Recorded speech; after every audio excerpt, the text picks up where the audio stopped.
रोज की तरह मजदूरी से लौटते हुए गीता थक कर एक पेड़ के नीचे बैठ गई। तभी उसकी नजर सामने एक पत्थर पर पड़ी जो शिवलिंग जैसा लग रहा था।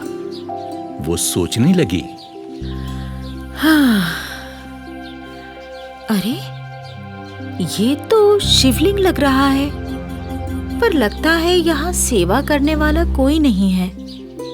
अरे ये तो भोलेनाथ का रूप है, मैं इनकी सेवा करूंगी। भोलेनाथ बहुत जल्दी प्रसन्न हो जाते हैं। कल से रोज सुबह काम पर जाने से पहले इनकी पूजा करूंगी। अगर भोलेनाथ प्रसन्न हो गए तो मेरा भी जीवन बदल जाएगा। ये सोचकर गीता उठी, शिवलिंग के पास पहुंची, उसके आगे मत्था टेका और अपने घर चली गई। अगली सुबह नहा धोकर गीता घर से निकली और जैसा कि उसने सोचा था, शिवलिंग के पास गई, उस पर जल चढ़ाया, फूल चढ़ाए, प्रार्थना की, मत्था टेका और काम पर चल दी। गांव शकरपुर की रहने वाली गीता एक अनाथ लड़की थी। गरीब थी, इसलिए मेहनत मजदूरी के सिवा कोई रास्ता नहीं था। इस बार उसे एक खेत में फसल कटाई का काम मिला था, जिसे वो दूसरी मजदूरनों के साथ कर रही थी। काम करते करते उसकी बात अपनी सहेली मीना से हुई। गीता, कुछ सोचा है तूने? ये काम तो कल खत्म हो जाएगा, उसके बाद क्या होगा? भोलेनाथ सब अच्छा ही करेंगे मीना, कोई ना कोई रास्ता निकल ही आएगा। मैंने सुना है कि यहाँ के जमींदार साहब अपनी हवेली का काम करवा रहे हैं। उन्हें भी मजदूरों की जरूरत है। मैं तो परसों वहाँ जाकर बात करूंगी, तू भी आ जाना। ठीक है, तू जा रही है तो मैं भी चली जाऊंगी। ये कहकर गीता और मीना अपने अपने काम में लग गईं। 2 दिन बाद सुबह सुबह काम की तलाश में निकलने से पहले रोज की तरह गीता ने शिवलिंग पर जल चढ़ाया, पूजा की और प्रार्थना की। भोलेनाथ, आज मैं एक नए काम के लिए जमींदार के यहाँ जा रही हूँ। मेरी मदद करना, अपना आशीर्वाद देना कि मेरा काम हो जाए। भोलेनाथ का आशीर्वाद लेकर गीता जमींदार के यहाँ पहुंच गई। जमींदार ने गीता को काम समझाया।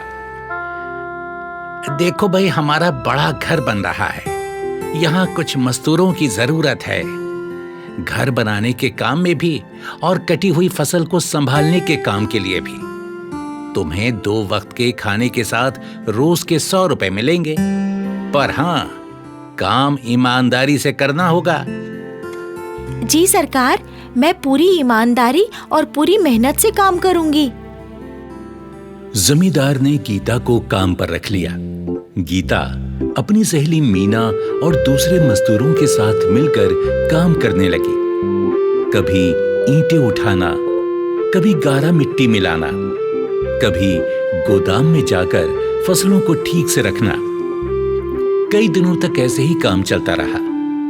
गीता खुश थी कि खाने को तो मिल ही रहा है, जब काम खत्म होगा तो इकट्ठे पैसे मिल जाएंगे और वो उसके काम आएंगे। वो भोलेनाथ से भी अपनी खुशी को बताती है।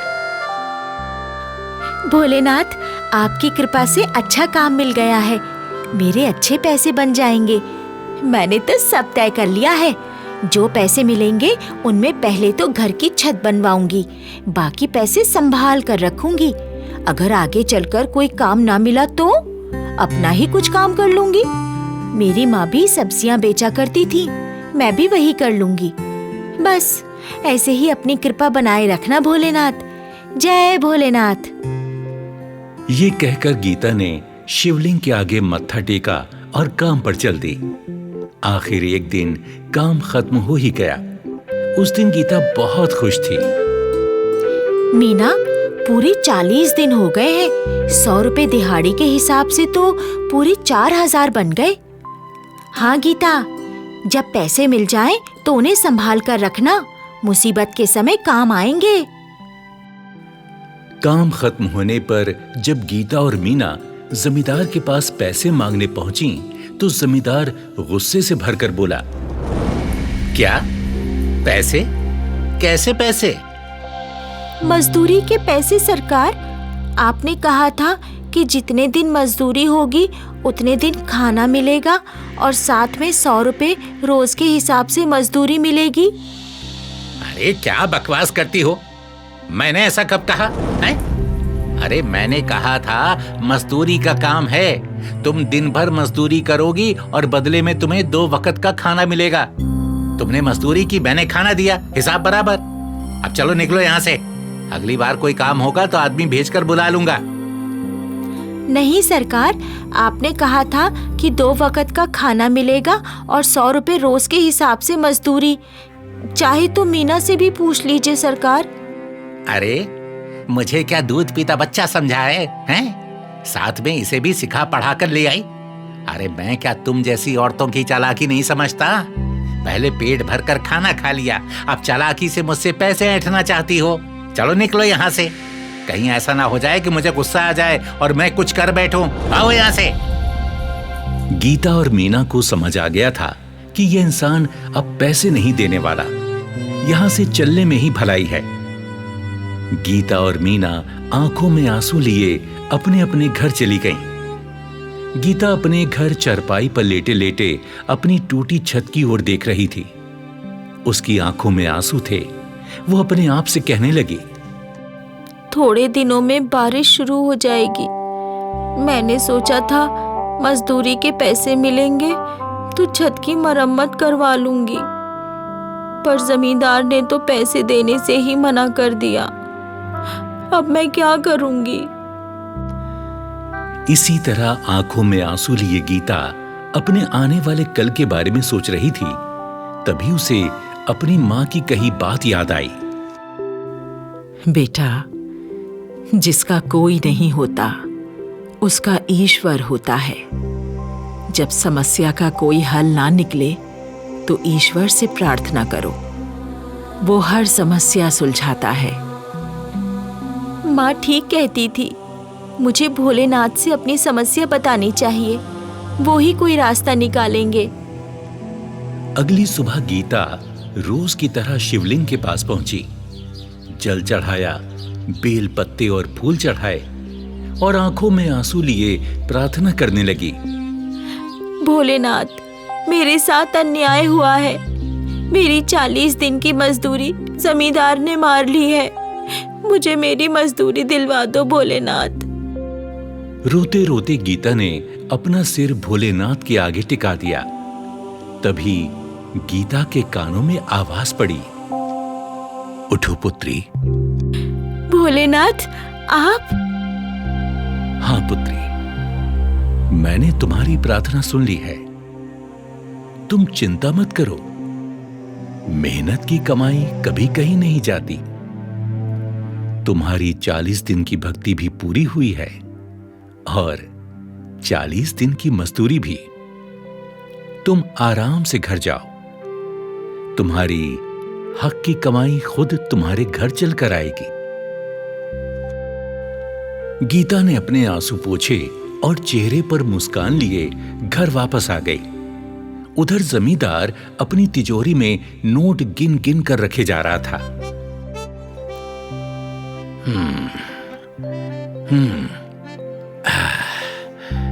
ये एक और गड्डी हो गई। अच्छा हुआ कि सारी फसल अच्छे दामों पर बाजार में बिक गई। गोदाम में पड़ी रहती तो देखभाल पर भी खर्चा होता और कुछ खराब भी हो जाती। किस्मत साथ दे तो ऐसे ही धन बरसता है। बढ़िया, ये गई अंदर। ये कहकर जमींदार ने तिजोरी का दरवाजा बंद किया और खुशी से सीटी बजाता बाहर की ओर चला। तभी उसकी बेटी सुवेला अंदर आई। पिताजी, पिताजी, पिताजी, मुझे कुछ पैसे चाहिए। बहुत दिन हो गए, मैंने अपने लिए कुछ नए कपड़े नहीं खरीदे और मुझे कान के बुंदे भी लेने हैं। मुझे कुछ पैसे दीजिए ना। हाँ, क्यों नहीं। अपनी बेटी के लिए पैसों की क्या कमी है, अभी देता हूँ, रुक जाओ। जमींदार ने अपनी कमर में खोसी हुई चाबी निकाली और तिजोरी खोली और एक गड्डी उठाई। ये क्या? ये तो कोरे कागज के टुकड़ों की गड्डी लगती है। ये क्या हो गया? ये कैसे हो सकता है?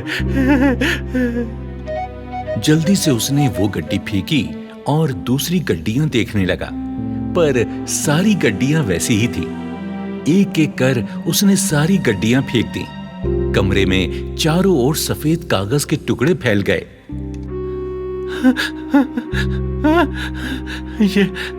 ये भी कागज के टुकड़े की, ये भी कागज का टुकड़ा। ये मेरे साथ क्या हो गया? इतना बड़ा धोखा! मैं तो बर्बाद हो गया, मैं तो बर्बाद हो गया। ये क्या पिताजी, आपकी तिजोरी में नोटों की जगह ये सफेद कागज के टुकड़े? अरे वही तो बेटी, समझ नहीं आ रहा ये हुआ कैसे। मैंने तो फसल बेचकर सारे नोट देख कर लिए थे। मेरे साथ बहुत बड़ा धोखा हुआ है बेटी। सारे पैसे मिट्टी हो गए, सारे पैसे कागज के टुकड़े में बदल गए। अरे घबराइए मत पिताजी, आपकी दूसरी तिजोरी में गहने तो पड़े हैं ना, उनके सहारे काम चल जाएगा। तुम सही कहती हो, बस उस तिजोरी में सब कुछ ठीक हो। देखता हूँ। ये कहकर जमींदार ने अपनी दूसरी तिजोरी खोली, जिसमें गहनों की जगह सांप लहरा रहे थे। जमींदार की बेटी ये देखकर चीख मारकर बाहर की ओर दौड़ी। सांप! सांप! पिताजी, सांप! जमींदार ने अपने डर पर काबू पाते हुए झट से तिजोरी का दरवाजा बंद किया और वो बुरी तरह से रोने लगा।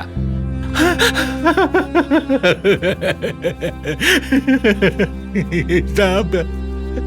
मेरा सारा सोना, सारे जेवर कहाँ गए? ये सांप कैसे बन गए? ये क्या हो गया? मैं तो कहीं का ना रहा। ये क्या हो गया?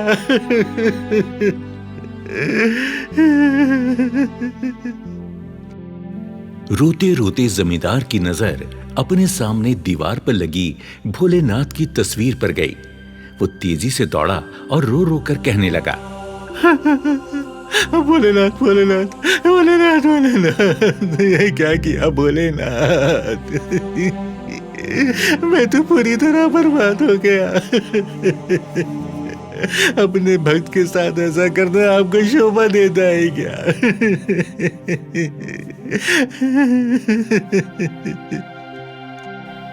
तभी वहां तेज प्रकाश हुआ। जमींदार ने देखा कि साक्षात भोलेनाथ सामने खड़े हैं। और तुमने जो गीता, मीना और दूसरे मजदूरों के साथ किया, वैसा भी कोई करता है क्या? दूसरों का हक मारकर कभी कोई नहीं पनपता। उसके सारे पैसे किसी न किसी बहाने पानी में बह जाते हैं, उसके काम नहीं आते। मुझसे बड़ी भूल हो गई भोलेनाथ। मुझसे बड़ी भूल हो गई। आप मुझे आदेश दें, आप जैसा कहेंगे मैं वैसे ही करूंगा भोलेनाथ।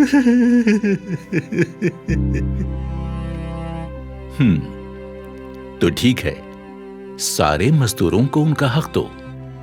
जितने पैसों का वादा किया था उन्हें वो सब दो, और गांव में एक लंगर की भी व्यवस्था करो। कभी किसी मजदूर के पास खाने को पैसे ना हो तो वो वहां खा ही लेगा। ऐसा ही होगा भोलेनाथ, ऐसा ही होगा भोलेनाथ। तो जाओ, देखो तुम्हारा धन पहले जैसा हो गया है। ये सुनते ही जमींदार ने कागज के टुकड़ों की ओर देखा जो फिर से नोट बन चुके थे। उसने जल्दी से सबको तिजोरी में रखा। दूसरी तिजोरी खोलकर देखा तो उसमें पहले की तरह जेवर भरे हुए थे। जमींदार ने गीता और दूसरे मजदूरों को बुलाकर उनकी मजदूरी दी और गांव में एक लंगर का भी इंतजाम किया। गीता ने अपनी छत मरम्मत करवा ली थी और अपनी सब्जी की रेहड़ी लेकर बेचने जाने से पहले वो शिवलिंग की पूजा अवश्य करती, जल चढ़ाती और एक सब्जी भी अर्पित करती। हे भोलेनाथ, मेरी अच्छी कमाई करवाना और आशीर्वाद देना कि मेरी कमाई में बरकत भी हो। और फिर सब्जी बेचने चल देती। सब्जी ले लो, सब्जी, ताजा हरी हरी सब्जी।